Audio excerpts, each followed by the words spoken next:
రోజుకు తీవ్రమైతా ఉంది. కేవలం కేసీఆర్ గారి మీద గుడ్డి ద్వేషంతో, మా పార్టీ మీద గుడ్డి కోపంతో అక్కడ మేడిగడ్డను రిపేర్ చేయకుండా 15 నెలలు ఎండబెట్టడం వల్ల ఇవాళ మొత్తం గోదావరి పరివాహక ప్రాంతంలో ఎండిపోతున్న ప్రతి ఎకరా పంటకు బాధ్యత తీసుకోవాల్సింది రేవంత్ రెడ్డి అనే ఈ ముఖ్యమంత్రి. రేవంత్ రెడ్డి అనే చేతగాని ముఖ్యమంత్రి వల్ల ఈ రోజు రాష్ట్రంలో లక్షలాది ఎకరాల్లో పంటలు ఎండిపోతుంటే, ఆ పంట ఎండిపోయి అవస్థలు పడుతున్న రైతులు, తమ పొలాన్ని నిప్పు పెట్టుకుంటున్న రైతులు, తమ పొలంలో ఇలా గొర్రెలను మేకలను మేపుతున్న రైతులు వాళ్ళు ఎదురు చూసిండ్రు.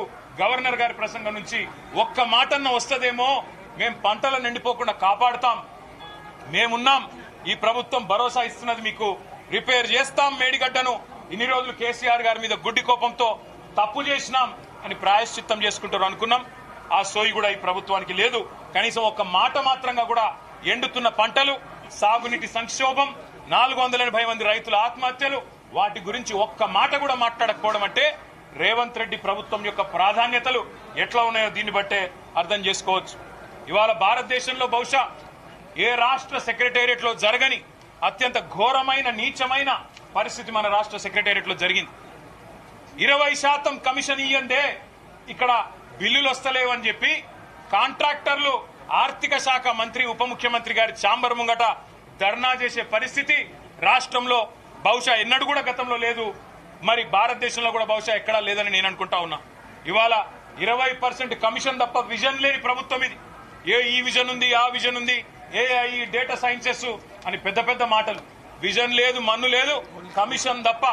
No vision, only commission, only 20% commission అనే విధంగా ఇవాళ ప్రభుత్వాన్ని నడుపుతూ, ఢిల్లీకి మూటలు పంపుతూ, ఇక్కడ చిన్న కాంట్రాక్టర్లను, సర్పంచ్లను, చిన్న చిన్న వ్యక్తులను వేధించి చివరికి ఓవర్సీస్ స్కాలర్షిప్లు ఇవ్వకుండా, గురుకులాల్లో తిండి పెట్టకుండా ఈ రోజు పిల్లల్ని చంపుతున్న అరాచక ప్రభుత్వం రేవంత్ రెడ్డి ప్రభుత్వం, కాంగ్రెస్ ప్రభుత్వం.